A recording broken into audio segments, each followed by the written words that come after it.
podcast KPPN Melabuh Ngopi Mae. Nah, apa sih Ngopi Mae itu? Ngopi Mae, ngobrol pintar masalah ekonomi. Nah, di episode kali ini kita akan berbicara mengenai UMKM. Nah, hari ini saya nggak sendirian nih, saya bersama narasumber kita. Boleh perkenalkan diri, Pak? Baiklah, nama saya Zamzam, sebagai Kepala Seksi Bank yang ditugaskan secara tupoksi mengawal dan memonitor pembiayaan UMI di KPPN Melabuh. Sebelum ke intinya, kita akan bahas dulu nih, apa sih sebenarnya pembiayaan UMI itu? Boleh dijelaskan dulu Pak Zam mengenai UMI? UMI atau disingkat Ultramikro adalah pembiayaan program dana bergulir pemerintah melalui APBN yang menyediakan fasilitas pembiayaan bagi usaha ultramikro yang belum dapat mengakses program pembiayaan dari perbankan. Gitu kira-kira kalau UMI itu. Nah, berarti penyalurnya bukan dari bank ya Pak? Iya. Nah, untuk penyalurnya sendiri Pak, penyalur UMI ini siapa aja sih Pak? Penyalur UMI itu yang paling banyak itu ada 3. Yang pertama itu Komida atau dari PT BAV, yaitu Koperasi Mitra Duafa, singkatan dari Koperasi Mitra Duafa. Kemudian yang kedua PT Pegadaian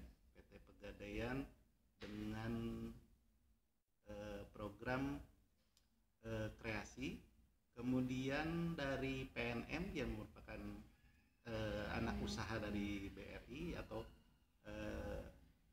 lebih kita kenal dengan Permodalan Nasional Madani. Itu yang menyalurkan program biaya UMI. Berarti di wilayah KPPN Melabuh ini ada 3 penyalur ya Pak? Ya, ya. Ada PT BAV di bawah Komida tadi, Ya. terus ada PNM dan PT Pegadaian. Nah, dari ketiganya ini Pak, mekanisme penyaluran UMI sendiri gimana ya Pak? Jadi mekanismenya itu dari APBN, dana ditempatkan di pusat investasi pemerintah, yaitu menempatkan dana UMI pada penyalur-penyalur tadi. Nah, terdapat 2 mekanisme yang bisa dipilih oleh para penyalur. Pertama, pola langsung, penyalur menyalurkan pembiayaan ke debitur. Terus kemudian pola tidak langsung, penyalur menyalurkan pembiayaan melalui lembaga keuangan bukan bank.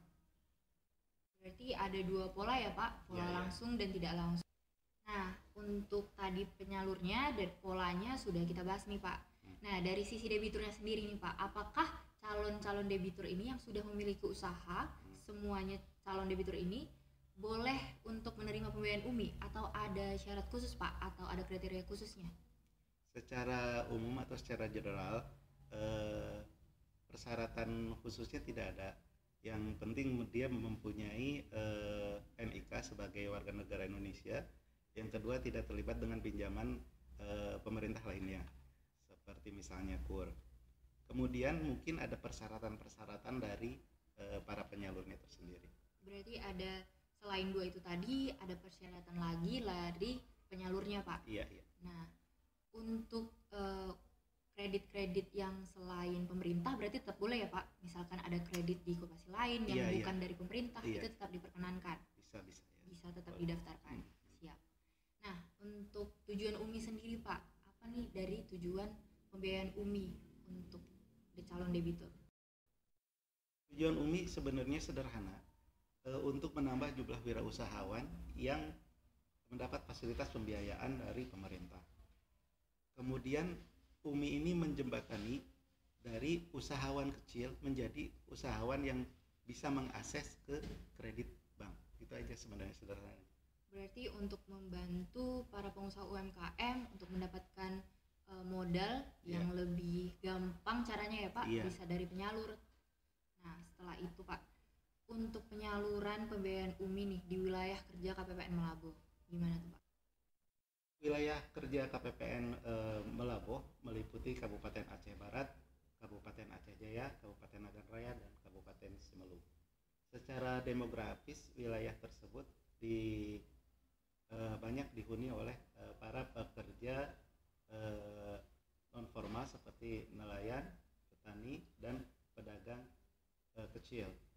Untuk itu penerima UMI atau kita sebut debitur UMI di tempat kabupaten ini didominasi oleh kelompok-kelompok tersebut. Sampai saat ini nih Pak, berapa debitur UMI yang ada di wilayah kerja KPPN Lampung? Oh, untuk menjawab itu saya harus melihat datanya dulu ya. Untuk wilayah kerja KPPN Lampung yang meliputi Kabupaten Aceh Jaya, Kabupaten Aceh Barat, Kabupaten Medan Raya, dan Kabupaten Simelu, tahun 2021 kemarin tercatat ada 6.284 orang debitur dengan nilai penyaluran mencapai 24 miliar 428 juta. Untuk tahun ini sampai dengan bulan Juni tercatat ada 3.259 debitur dengan nilai penyaluran 14 miliar 149 juta rupiah. Nah, berdasarkan data tersebut berarti sudah lumayan banyak juga ya Pak debitur UMI yang berada di wilayah kerja KPPN Lampung per Juni tahun ini.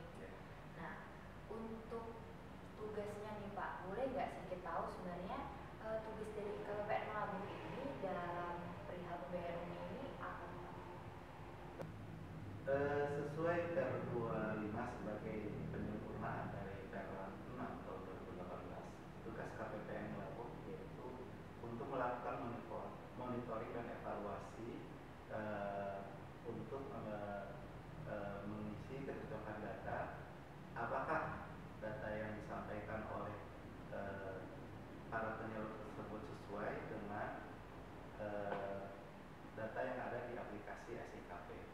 Kemudian untuk selanjutnya ada survei untuk melakukan pengukuran nilai keekonomian debitur, yaitu survei baseline sebagai dasar untuk pengambilan data, kemudian survei inline sebagai pengembangan data.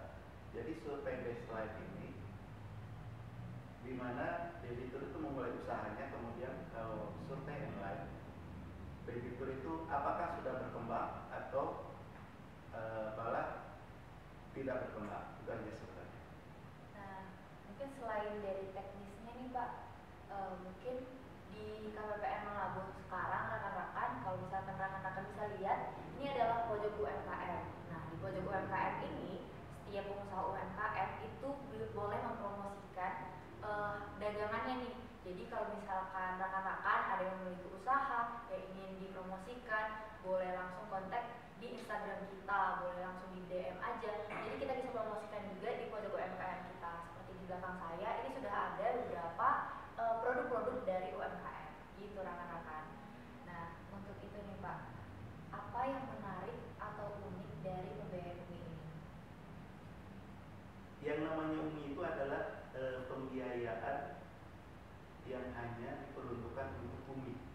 Jadi untuk perempuan, bukan untuk abi atau untuk laki-laki. Itu yang paling unik. Karena 80% atau 85% malah debitur UMI itu adalah ibu-ibu rumah tangga yang melakukan usaha sampingan sebagai pendapatan sampingan atau side job. Berarti kalau nih Pak, misalkan usahanya itu misalkan atas nama suami dari ibu-ibu ini, tetap boleh didaftarkan ya Pak, tapi mengatasnamakan nama dari ibu betul. Nah, berarti tetap boleh nih rekan-rekan kalau misalkan ada yang memiliki usaha itu tetap boleh didaftarkan, asalkan tadi persyaratannya mungkin kebanyakan ibu-ibu ya Pak? Iya, memang disyaratkan ibu-ibu kalau saya kasar. Iya, khususnya dari PNM tuh rekan-rekan itu sebagian besar di kelompoknya itu ibu-ibu gitu. Nah, kalau boleh tahu nih Pak, untuk dana UMI yang sudah bergulir sampai saat ini boleh dijelaskan sedikit Pak? Untuk seluruh Indonesia ya? Iya, untuk seluruh Indonesia mungkin tahun 2021 itu sudah mencapai 2 triliun. Sudah besar sekali. Tahun 2022 aja sampai dengan bulan Juli saja sudah 3 triliun. Berarti tahun ini lebih meningkat daripada tahun kemarin. Kalau total realisasi dana yang telah digulirkan pemerintah sejak program digulirkan tahun 2017 sampai dengan saat ini mencapai 22 triliun. Dan dana tersebut sudah membantu 6 juta debitur usaha mikro. Berarti sudah sekitar 6 juta usaha mikro yang sudah dibantu ya Pak dengan pembayaran ini. Nah, untuk rekan-rekan sekalian bergabung dalam pembiayaan ini bisa langsung untuk mencari tahu dari penyalur-penyalur yang terdekat dari rekan-rekan sekalian. Nah, bisa dicari tahu informasinya, persyaratannya, dan bisa diajukan